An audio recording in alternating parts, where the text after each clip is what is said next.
오늘은 하나님을 경외하는 즐거움이라 제목으로 같이 은혜를 나누겠습니다. 자, 하나님을 경외하는 즐거움. 즐거움이란 말은 굉장히 좋은 거죠, 그죠? 그런데 믿는 사람과 믿지 않은 사람의 차이가 뭐냐면 즐거움의 방편이 뭐냐, 어디서 즐거움을 찾느냐, 이게 차이점이에요, 그죠? 믿지 않은 사람들은 즐거움의 원인을 세상에서, 물질에서 찾는 경우가 많죠.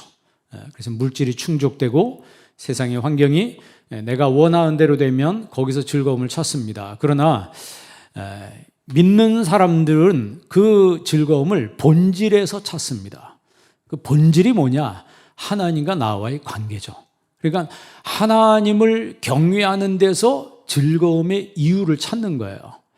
오늘 이 말씀을 들으면서 여러분 여태까지 내 인생의 즐거움을 혹시 세상에서만 찾고 땅에서만 내 즐거움의 원인을 내가 찾았다면 오늘부터는 하나님을 경외하는 데서 즐거움을 찾는 여러분 되기를 바랍니다. 하나님을 경외하는 하나님을 경외하는 것을 즐거움으로 삼을 것이며, 이게 누구냐면 예수님이 그렇게 했다는 거예요.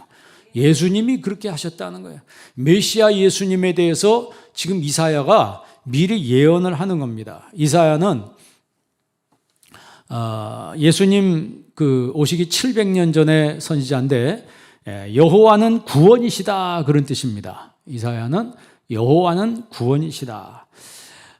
남쪽 유다가 BC 586년에 멸망을 당합니다. 그리고 나서 70년 있다가 페르시아가 바벨론을 멸망시킴으로 인해서 해방이 되죠. 그러나 해방되는 이후에도 국가를 온전히 회복하지 못합니다. 계속해서 끊임없이 외세의 침략 가운데 시달렸습니다. 마치 큰 나무가 딱 배임을 당해서 밑둥지만 남은 거하고 그 상태가 비슷한 거예요. 쉽게 말하면 보기 좋은 거, 아름다운 건 다 잘려나가고 구루토기만 남은 거예요. 그런데 오늘 본문에서 이사야에서 이야기하는 거는 그 밑둥지가 잘려나간 그 구루토기에서 싹이 난다는 거죠. 그 싹이 나서, 거기서 싹이 나서 그 싹이 점점 자라서 온 세계를 충만하게 한다는 거예요. 온 인류를 회복시킨다는 것이 바로 이사야서의 메시지입니다. 그 싹이 바로 예수님이에요.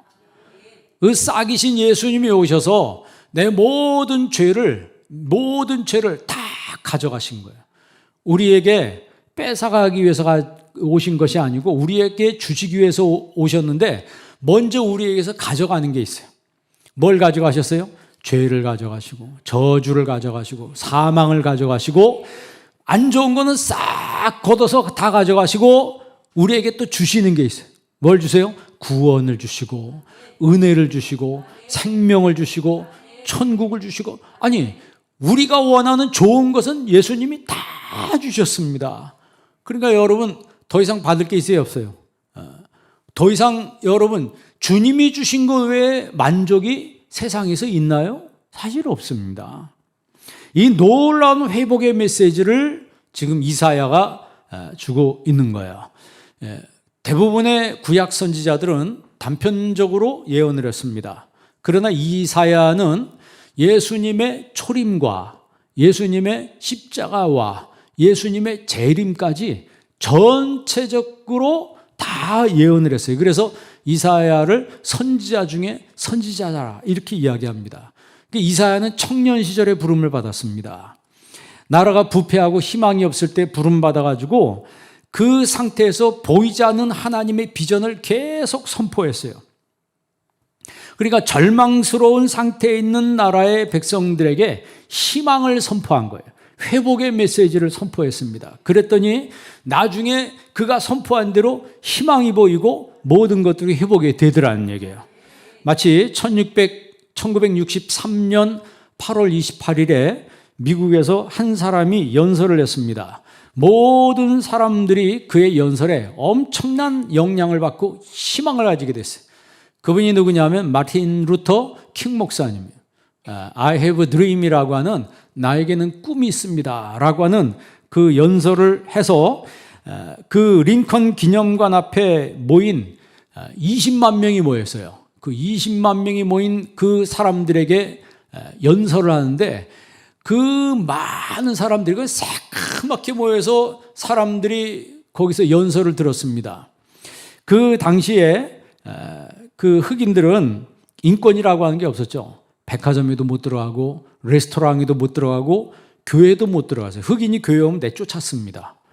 그래서 나중에는 흑인들이 자기들끼리 모여서 교회를 세우고 자기들끼리 모여서 예배를 드렸어요. 버스도 같이 못 탔습니다. 버스를 타도 흑인석이 있고 흑인석과 백인석이 따로 있었죠. 백인 아이들과 흑인 아이들 같이 놀지 못하게 만들었습니다. 그런데 그런 상황에서 이 루터 킹이 연설합니다. I have a dream이라고 하는 그 내용 일부분을 제가 잠깐 읽어보겠습니다. 나에게는 꿈이 있습니다. 조지아주의 붉은 언덕에서 노예들의 후손과 노예 주인의 후손들이 형제처럼 손잡고 나란히 앉게 되는 꿈입니다. 나에게는 꿈이 있습니다. 이글거리는 부리와 억압이 존재하는 미시시피주가 자유와 정의의 오아시스가 되는 꿈입니다. 나에게는 꿈이 있습니다. 내 아이들이 피부색을 기준으로 사람을 평가하지 않고 인격을 기준으로 사람을 평가하는 나라에서 살게 되는 꿈입니다. 이런 꿈이 있다고 하는 이 연설이 사실 나중에 그대로 이루어지게 되죠. 세상이 점점 어두워지고 세상이 캄캄해진다 할지라도 하나님은 우리에게 희망을 주시는 분이에요. 희망을 주시고 소망을 주시는데 그 소망, 그 희망이 결국 나중에 실현된다는 거죠. 이사야가 예언하던 시대에는 그 분열왕국 시대라고 그래요. 그 신학적으로는 분열왕국 시대라고 하는 것은 이스라엘이 두 나라로 쪼개져서 남쪽과 북쪽으로, 그러니까 북쪽을 이스라엘이라고 말하고 남쪽을 유다라 이렇게 말합니다. 그 당시에 남쪽 유다의 왕이 아하스 왕이에요. 북쪽의 이스라엘 왕이 베가입니다. 그 베가가 옆에 붙어있는 그 아람나라와 이 아람나라의 왕이 르신입니다. 그 르신과 베가가 동맹을 맺어가지고 남쪽 유다를 침공하기 위해서 쳐들어오는 거예요. 그랬을 때 이사야가 아하스가 너무 두려워 떠니까 이사야 선지자가 가서 하나님이 지켜준다고 했습니다. 걱정하지 마세요. 그랬더니 아하스가 안 믿는 거예요. 뭐 지켜준다고요? 못 믿겠어. 쳐들어오면 어떡해. 우리는 큰일 나는 거야. 그러니까 이사야가 얘기도 믿지 않고 그 옆에 있는 아수르라고 하는 무시무시한 그 아수르 왕 디글랏벨레색에 찾아와가지고 디글랏벨레셀 그 왕한테 찾아가서 무릎을 꿇고 조공을 바칩니다. 우리를 지켜주시오. 이사야가 가슴을 치면서 그러면 안 된다고 해도 아하스는 이사야의 말을 믿지 않았습니다. 하도 안 믿으니까 그 유명한 보라 처녀가 잉태하여 아들을 낳으리니 그 이름을 임마누엘이라 하리라. 이런 기적이 일어날 겁니다. 하나님은 기적을 일으키시는 분이에요. 그런데도 아하스는 믿지 않았어요. 여러분, 하나님 기적이 있는 거 믿으세요? 기적이 있는 것을 믿는 사람은 기적이 일어나는 거예요. 우리 한빛 성도님들 삶에 기적의 역사가 일어나기를 바랍니다. 지금 전염병 사태로 힘들고 막 조바심 하는데 여러분, 이런 상황에도 하나님은 함께 하시는 거예요. 하나님 함께 하시고 이 상황이 다 지나갔을 때 하나님 여호와의 이르로 예비하신 하나님의 놀라운 축복이 여러분에게 임하는 역사가 있기를 바랍니다. 그러니까 밑둥지가 잘려나갔어요. 아무것도 안 보이고 소망도 없어요. 뭐가 있냐 이 말이에요. 아하스가 그렇게 이야기할 만하잖아요. 그런데 하나님은 그 상태에서도 소망이 있다는 거예요. 그 밑둥지가 잘려나간 구루토기에서 한 싹이 났다 그랬어요. 그 싹이 점점 자라서 온 세계에 영향을 미치게 되더라는 거예요. 그게 바로 1절 말씀이에요. 1절 말씀 한번 읽어보겠습니다. 이새 줄기에서 한 싹이 나며 그 뿌리에서 한 가지가 나서 결실할 것이요. 아멘. 한 싹이 났는데 싹에서 그치는 것이 아니고 이것이 나무가 되어 열매를 맺을 때까지 뻗어나간다. 뻗어나가서 결실한다 그랬어요. 이 결실한다는 말을 히브리 말로 파라라고 그래요. 한번 따라해보자. 파라. 생육하고 열매를 맺는다. 생육한다. 열매를 맺는다. bear fruit. 열매를 양산한다는 거예요. 열매가 많다는 거예요. be fruitful, to increase. 점점 증가한다. 다산한다. multiply란 말이에요. 막 창성한다는 그런 뜻입니다.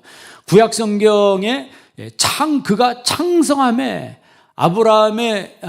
다윗의 둘째 아들 이름이 뭐죠? 첫째가 므낫세고 두 번째가 에브라임이에요. 그 에브라임에게 축복할 때 두 배 축복한다 그랬죠? 그 에브라임이 바로 창성한다는 거예요.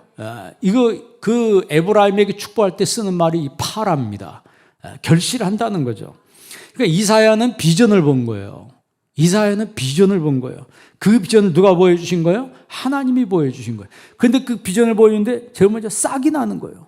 애기게 이게 뭐야? 애기게 이게 뭐야? 하나님 뭔가 첫 판부터 크게 보여주는 게 아니고 처음 하나님 주신 비전은 싹입니다.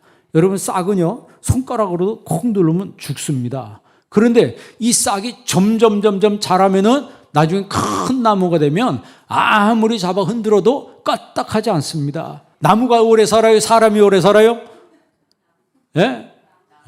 나무는요 몇백 년도 살아요. 몇백 년도 산다고. 그러니까 한 싹이라고 했을 때 우리가 말씀이라고 했을 때 에이 뭐 그 말씀이 그 말씀이지. 그거는요 하나님을 굉장히 작게 보는 사람이 그런 거예요. 하나님을 크게 보는 사람들은 한 싹이 나무였을 때 거기서 딱 캐치를 하는 거예요. 야, 여기에 하나님 놀라운 역사가 있겠구나. 경제를 보면 뭔가 딱 미래를 보고 미래를 선점한 사람들은 경제가 어떻게 변할 줄 알고 미리 선투자한다고 그러더라고요. 그래야지 나중에 어마어마한 돈을 번다는 거예요. 처음부터 우리 눈에 크게 보이는 게 아닙니다. 작게 보이지만 그 작게 보이는 거에 거기에 답이 있는 거예요. 답이 있는 거예요. 여러분 1절에 이새 씨에서 그래. 이새의 줄기에서 한 싹이 난다 그랬어요. 이새는요 누구의 아버지예요? 다윗의 아버지죠. 이 이새를 이샤이라고 그래요. 히브리 말로 이샤이라고 하는데 여호와는 살아계시다 그런 뜻이에요. 한번 따라합시다. 이샤이. 원래 이새의 히브리 말을 이제 이샤이라고 그래요. 여호와는 살아계시다. 그러니까 이사야는 그 잘려나간 구루터기에서 새로운 싹이 나서 결실하게 된다, 창성하게 된다고 예언을 하는 거예요. 시작은 미미하지만 그 나무가 무럭무럭 자라서 겨자씨 같지만 무럭무럭 자라서 나중에 공중의 새들이 와서 깃들일 정도로 큰 나무가 된다는 거죠. 근데 그 싹이 바로 예수 그리스도시라는 거예요. 우리가 코로나를 통해서 많은 사람이 혼돈 가운데 있지만 역사적으로 저와 여러분들은 이런 시기를 처음 겪고 전 세계 사람도 이런 현상을 처음 겪습니다. 왜냐하면 고대도 그렇고 중세도 그렇고 전염병은 계속 있어서 시대별로. 그런데 동시에 같은 전염병이 전 세계적으로 동시에 이렇게 있는 건 세계적으로 처음입니다. 역사적으로 처음이에요. 아프리카에만 그거 퍼졌지, 유럽이면 유럽에만 그 패스트지 이런 거에 퍼졌지, 그때에도 아시아는 안전했다고요. 그런데 이제는 지금은 아시아, 아프리카, 동남아, 유럽, 대륙, 남아메리카, 북아메리카 전 세계가 온 대륙이 똑같은 질병으로 지금 전부 다 전전긍긍하고 있어요. 이런 현상은 역사적으로 없었습니다. 처음 겪는 현상이에요. 우리가 이것 때문에 고통하고 힘들어하고 있지만 여러분, 이 문제 해결, 이 문제의 정답이 뭐예요? 예수 그리스도십니다. 회복해 하시는 분은 예수님이라는 거예요. 그렇기 때문에 주님 안에 정답이 있기 때문에 우리가 이 어려운 시절을 지날 때 정답이신 예수님을 내 안에 온전히 모시기를 바랍니다. 주님을 온전히 모시고 주님을 경외하는 모습으로, 주님을 즐거워하는 모습으로 살아갈 때 우리 주님께서 모든 걸 회복시켜 주신다는 거죠. 여러분, 회복의 은혜가 여러분에게 있기를 바랍니다. 자, 그러면 이 회복의 놀라운 축복은 어디서부터 시작한다고요? 싹에서부터 시작한다 그래요.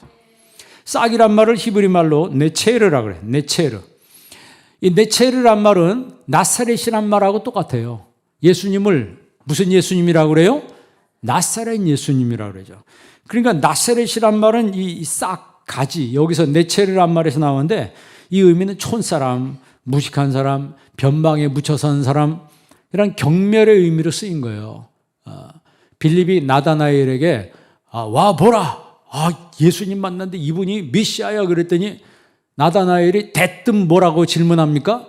어디 사람이야? 어디 사람이냐? 그랬더니 나사렛 사람이라 그랬어요. 그랬더니 나사렛에서 무슨 선한 것이 날 수 있겠느냐? 한빛교회에서 무슨 선한 것이 날 수 있겠냐? 막 이렇게 사람들이 우습게 얘기해도 여러분 나사렛에서 위대하신 메시아 예수님이 나신 거예요. 그러니까 사람이 인간적으로 판단하면 안 되는 거예요. 싹으로 시작했지만 미천하게 미약하게 시작했지만 이것이 점점 자라나서 하늘까지 뻗어나가는 그런 역사를 일으킨다는 거죠.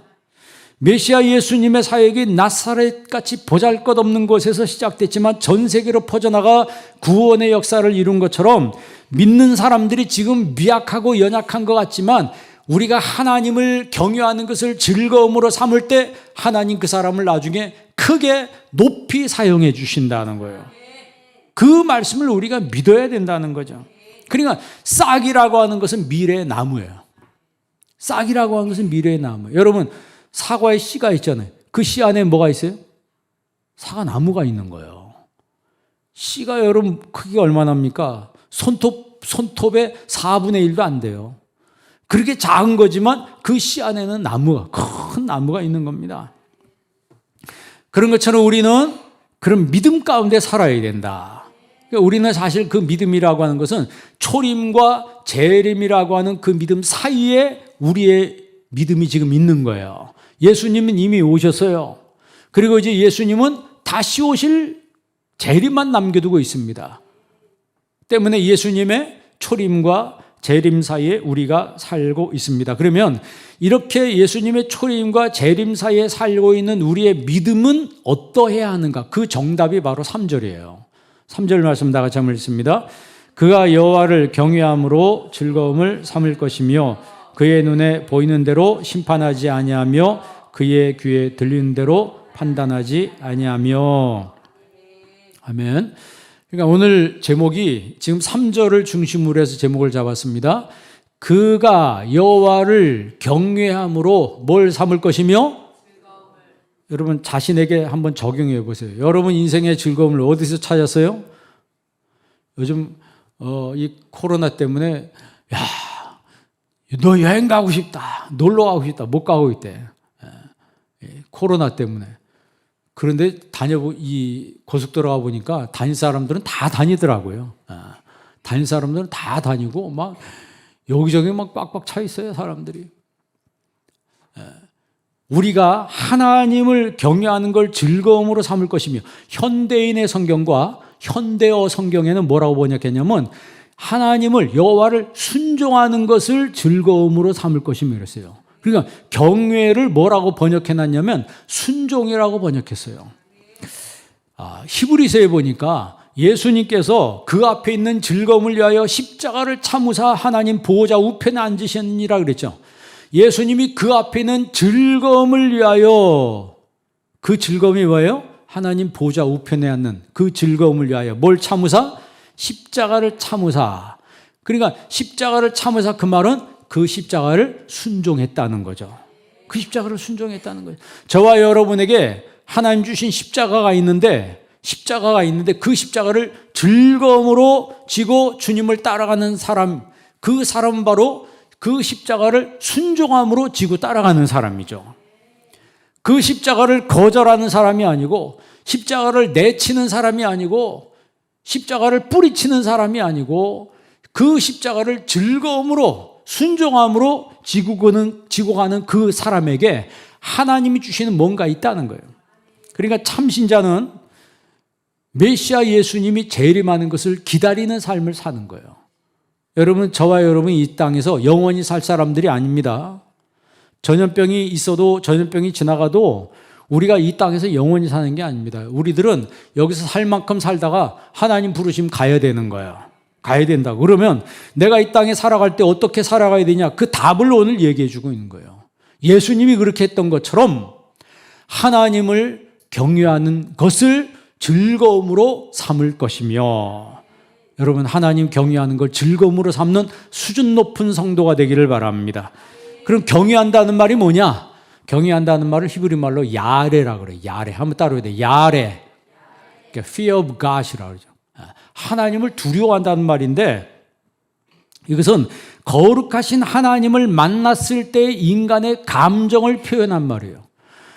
거룩하신 하나님을 만났을 때 내 감정. 자, 이 시간에 여러분 예배를 통해서 주님 만나는데, 이 시간 주님을 만났는데 여러분 감정이 어떤 상태예요? 어떤 상태? 여러분 감정이 어떤 상태예요? 그게 바로 경외라는 거예요. 하나님을 만났을 때 내 감정, 이게 경외하는 이런 감정, 즐거움일까 두려움일까? 여기서 두려움이라고 하는 것은 공포가 없는 두려움이에요. 경외가 있는 두려움이라고 하는 것은 사랑이 이 안에 포함되어 있고, 이 야레란 말엔 사랑이란 말이 표현되어 있고 기쁨이란 말이 표현되어 있어요. 그러니까 예를 들어서 검사가 있는데 검사가 죄인을 다룰 때 죄인은 검사를 보면 어떤 마음과 완전히 쫄아가지고 두려워하고 있죠. 자기 죄를 다 백일하에 드러내는 사람이니까 막 너무 두려운 거예요. 그런데 그 검사의 자식은 어떻게 만나요? 아버지를 만날 때 막 기쁨으로 만나죠. 그런 거 똑같은 거예요. 우리는 하나님의 자녀이기 때문에 아버지를 만날 때, 하나님 아버지를 만날 때 기쁨과 두려운 것이 그 죄인이 죄수가 대하는 그런 두려움이 아니고 정말 기쁨으로, 감사함으로 감격 가운데 그 아버지를 만나는 그런 그 상태, 그걸 야레라고 하는 거예요. 그러니까 죄에서 멀리 있는 사람은 죄에서 멀리 있는 사람은 하나님을 기뻐하는 거예요. 그러나 죄하고 같이 동행하며 다니는 사람은 하나님이 이상하게 싫은 거예요. 하나님 가까이 하는 게 이상하게 어쩐지 꺼름직한 거예요. 주일 예배를 드리는 것도 죄하고 가까이 있는 사람은 일주일에 한 번 예배 드리는 게 굉장히 부담스럽고 너무너무 힘든 거예요. 어떤 사람은 땀을 뻘뻘 흘리면서 예배를 드리는 사람이 있대. 우리는 그런 사람이 없지만, 왜냐하면 예배 1시간 드리는 게 너무너무 힘든다는 거예요. 왜 그래요? 어둠의 영이 와서 그를 막 잡아 끌고 온갖 린치를 가하는 거예요. 그러니까 영이 힘든 거지. 몸은 예배를 하는데 영이 힘든 거예요. 그러나 여러분, 죄와 사망에서 자유함을 얻은 우리들이 주님을 예배할 때는 기본적으로 기쁨을 하나님 주시는 거예요. 그래서 하나님을 경외하는 것을 뭐로 삼을 것이며 즐거움으로 삼을 것이며 그랬어요. 그러니까 이스라엘 백성들이 이 경외라고 하는 것은 하나님의 현현을 경험했을 때, 역사적으로 하나님의 현현, 하나님의 구원을 경험했을 때 쓰는 말이 야레입니다. 경외란 말이에요. 예를 들어서 이스라엘 백성들이 애굽에서 출애굽할 때 10가지 재앙이 떨어집니다. 그런데 그 10가지 재앙이 이스라엘 백성 중에는 떨어졌어요? 안 떨어졌어요? 안 떨어졌어요. 한 명도 안 죽었습니다. 한 명도 다치지 않았어요. 그런데 애굽에는 10가지 재앙이 떨어져서 그들이 극심한 가운데 거의 멘붕 상태에 빠집니다. 멘붕 상태에 빠져요. 그러니까 그 상태를 보면서 이스라엘이 하나님은 진짜 위대한 분이로구나, 대단한 분이로구나. 그게 어디 나와 있냐면 출애굽기 14장 31절 보세요. 출애굽기 14장 31절 다 같이 한번 읽어보겠습니다. 화면에 있어요.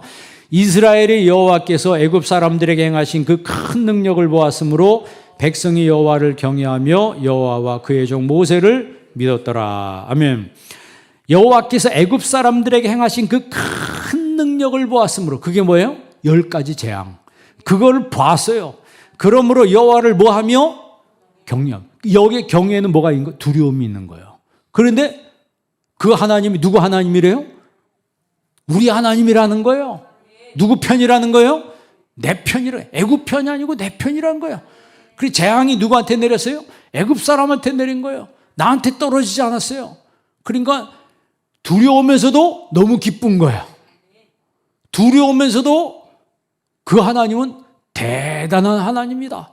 이런 상태를 야레라고 그래요.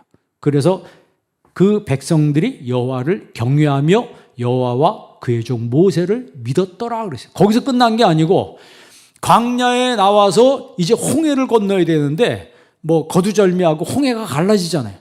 홍해가 갈라지는데 그 홍해를 지나면서 나중에 보니까 애굽 군인들이, 이집트 군인들이 쫓아오는데 마지막 한 사람이 홍해를 건넌 다음에 그 이집트 군인들이 아직 바다에 있는데 그 홍해가 쫙 갈라진 홍해가 딱 마주쳐 버렸어요. 그 이집트 군인들이 수장되는 걸 다 보면서 이스라엘 사람들 마음에 무슨 마음이 생겼어요? 성경 한번 보세요. 출애굽기 15장 14절로 16절까지 한번 읽어보시겠습니다. 자, 다 같이 한번 읽습니다. 시작. 여러 나라가 듣고 떨며 블레셋 주민이 두려움에 잡히며 에돔 두령들이 놀라고 모압 영웅이 떨림에 잡히며 가나안 주민이 다 낙담하나이다. 놀람과 두려움이 그들에게 임하매 주의 팔이 크므로 그들이 돌같이 침묵하여 싸우니 여호와여 주의 백성이 통과하기까지 곧 주께서 사신 백성이 통과하기까지 였나이다. 아멘.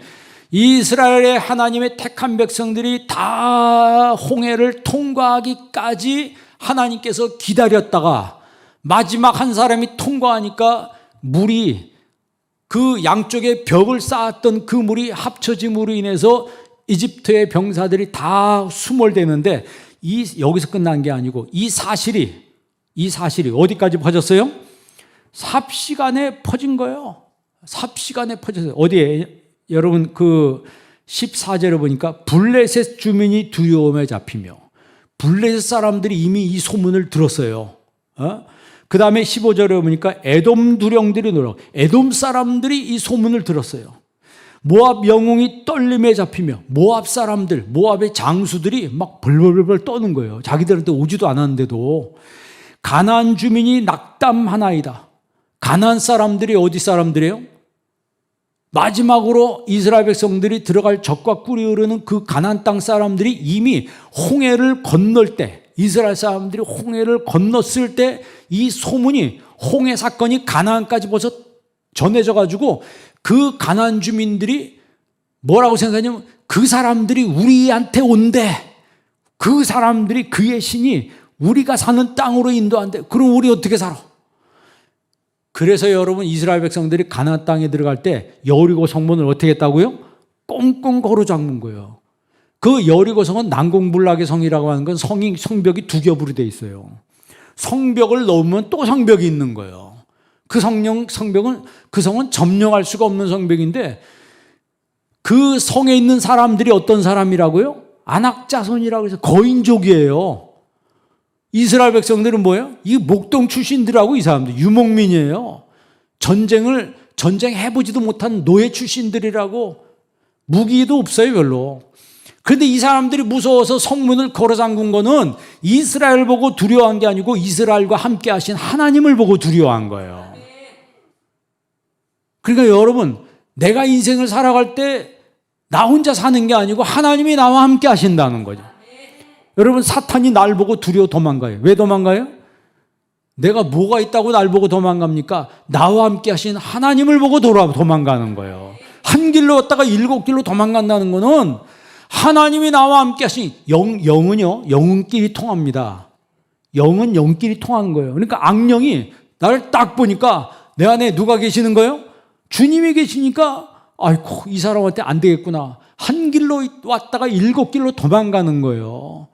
그러면 어떤 사람이 그런 모습으로 사냐? 하나님을 경외하는 사람. 하나님을 경외한 사람에게는요, 악한 마귀가 한 길로 왔다가 7길로 도망가는 거예요. 지금 이 홍해 사건이 삽시간에 주변 나라들에게 퍼지기 시작했습니다. 그래서 지금 읽은 말씀대로 막 주변 나라들이 막 두려움에 떨었다 그랬어요. 이 모습을 보면서 이스라엘 백성들이 하나님을 뭐 했다? 경외, 야래했다. 그리고 두려운 마음이 있는 거예요. 야, 우리가 믿는 하나님이 이 정도래. 우리가 믿는 하나님이 이 정도의 분이래. 그러니까 마음속에 두려운 마음이 그게 공포의 두려움이 아니고 존경의 두려움이죠. Fear of God이라고 하는, 야레라고 하는 게 존경하며 두려우는 마음, 사랑하며 두려운 마음, 기뻐하며 두려움. 자, 그 위대하신 분이 누구 편? 그 위대하신 하나님이 누구 편이요? 내 편이라는 거예요. 그러니까 막 기쁘고 감사하고 하나님을 경외하는 게 즐거움이 된다는 거죠. 즐거움이 되는. 주일날 영상으로 예배드리는 여러분들, 본당에서 예배드리는 여러분들 즐겁나요? 이런 즐거움을 계속 유지할 수 있기를 바랍니다. 하나님을 예배하는 걸 즐거워하고 하나님을 예배하는 것을 내 마음속에 기뻐하는 그 사람, 그러니까 하나님을 경외함이 예배와 순종의 동기가 된다. 하나님을 경외하는 것이 예배와 순종의 동기가 된다. 그러니까 공포의 두려움이 아니고 사랑과 존경하는 마음의 두려움이다. 그랬을 때 하나님께서 우리의 삶에 그 다함이 없는 하나님의 복을 내려 주시는 거예요. 그 창세기 22장 12절 한번 읽어볼래요? 창세기 22장 12절, 아브라함 얘기죠. 한번 읽어보겠습니다. 읽습니다. 사자가 이르시되 그 아이에게 내 손을 대지 말라. 그에게 아무 일도 하지 말라. 내가 내 아들 내 독자까지도 내게 아끼지 아니하였으니 내가 이제야 내가 하나님을 경외하는 줄을 아노라. 아멘. 그러니까 우리가 잘 아는 모리아산 사건 아니에요? 하나님이 아브라함에게 아들 달라고 했는데 아브라함이 주저하지 않고 아들을 바쳤는데 하나님은 이삭을 죽이려고 하는 마음이 1%도 없었어요. 중요한 것은 아브라함이 하나님을 진짜 신뢰하는지 안 하는지 그걸 보려고 했는데 진짜 하나님이 보려고 했던 그에 걸맞는 모습을 보여준 거예요. 아브라함이. 그랬더니 하나님이 내가 이제야 나를 뭐 하는 줄? 야레하는 줄 내가 알았다 그랬어요. 하나님을 경외하는 줄 알았다. 그러니까 하나님을 경외함을 즐거움으로 삼는 그런 아브라함, 하나님을 경외함을 즐거움으로 삼는 그런 신자, 그 사람이 여러분 되길 주의 이름으로 축원합니다. 그러니까 시편의 대부분을 다윗이 썼죠. 근데 다윗은 20세 그 나이에 뜨겁게 하나님을 만나고 그리고 30세에 왕이 됩니다. 이스라엘의 왕이 되는데 그 다윗의 모습이 시편에 보면 하나님을 경외하는 모습이에요. 똑같이 하나님 경외하는 모습. 요셉도 17살 나이에 노예로 팔려갔다가 30세에 애굽의 총리가 됩니다. 그도 하나님을 경외하는 모습이에요.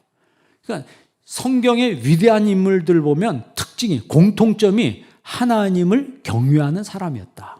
아브라함도 그랬고 모세도 그랬습니다. 특징이 그래요.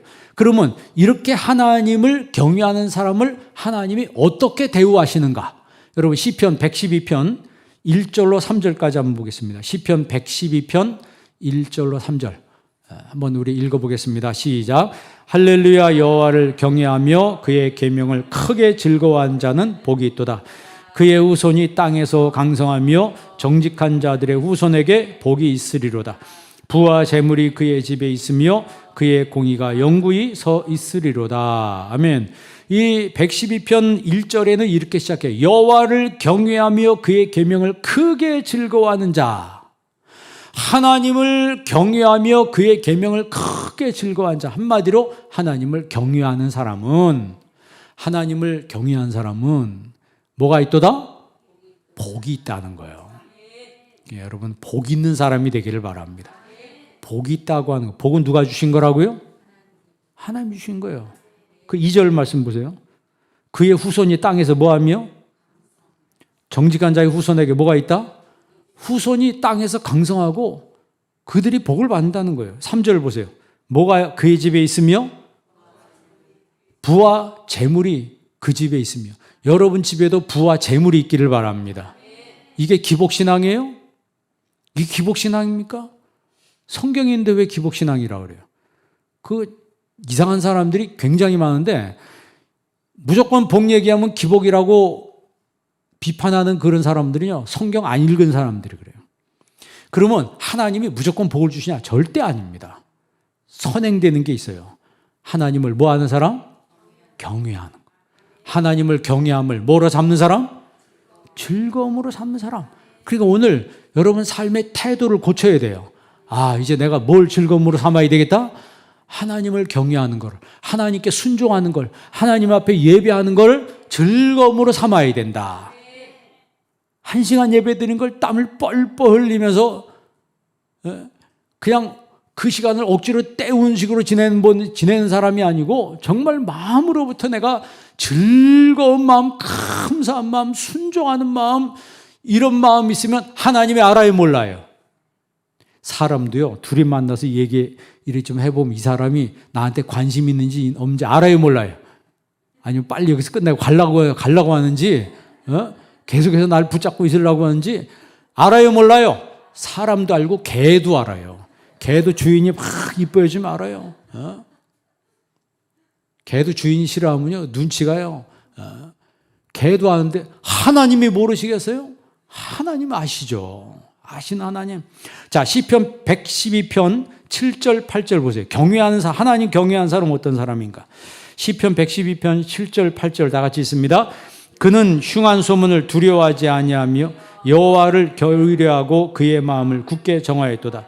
그의 마음이 견고하여 두려워하지 아니할 것이라. 그의 대적들이 받는 보응을 마침내 보리로다. 아멘. 그가 누구예요?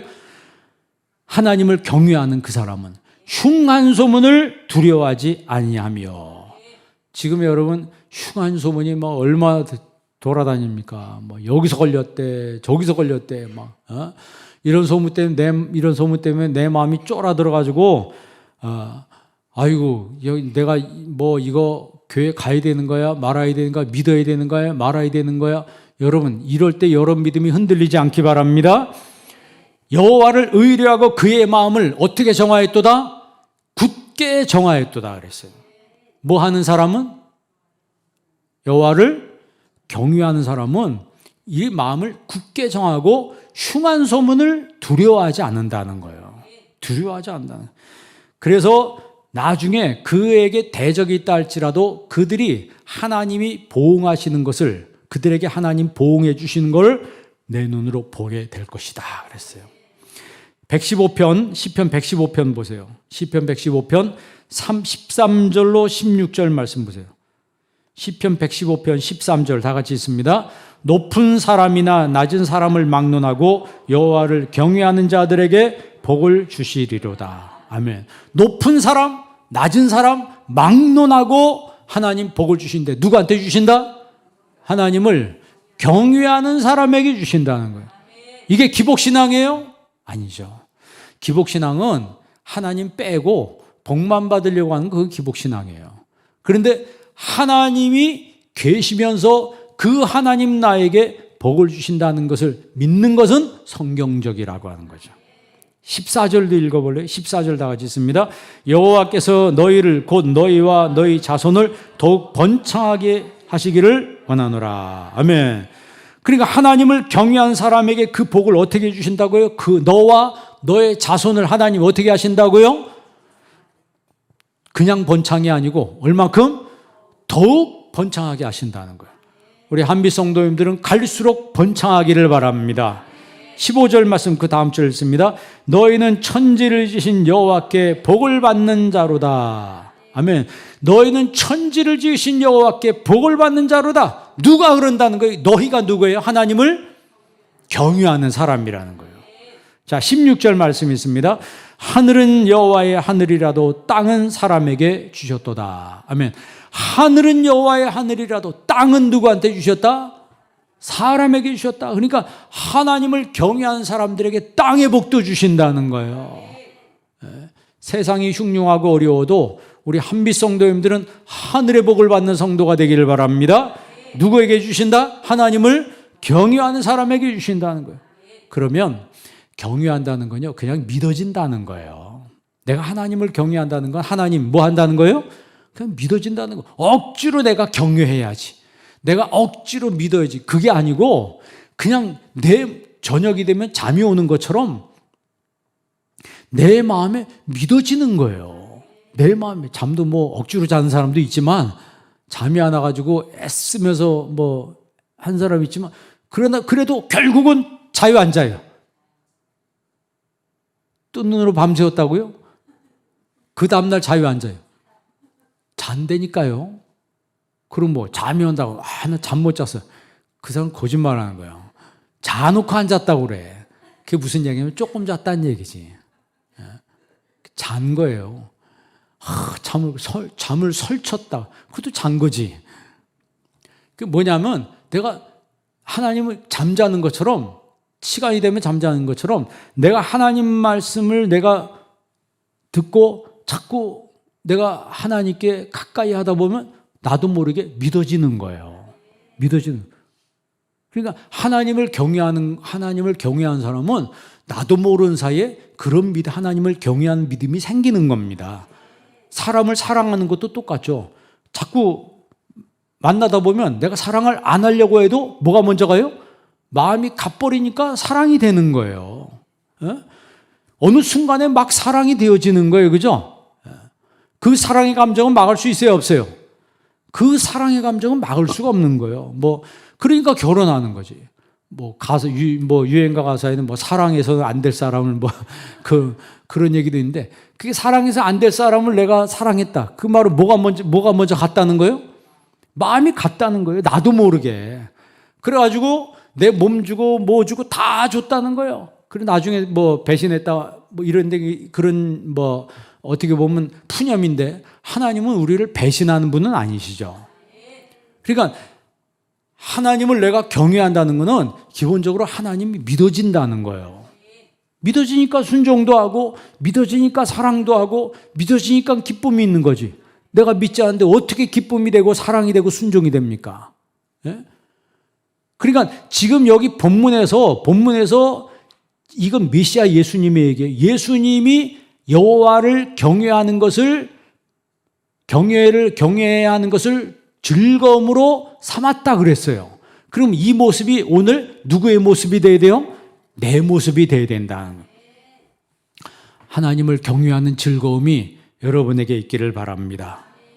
기도하겠습니다. 하나님 아버지, 오늘도 저희들을 사랑해 주시고 이 거룩한 성일 아버지 전으로 인도하시고 또 영상으로 예배할 수 있는 은혜 주심을 감사합니다. 오늘 예배하는 모든 심령들에게 하나님을 경외하는 그 즐거워하는 믿음이 있게 하여 주옵시며 평생 하나님이 믿어지며 그래서 그 하나님 말씀에 순종하며 하나님을 기뻐하며 그 하나님 앞에 겸손하게 영혼의 무릎을 꿇는 삶을 사는 하나님을 경외하는 믿음의 사람이 되게 하여 주옵소서. 예수님의 이름으로 기도합니다. 아멘.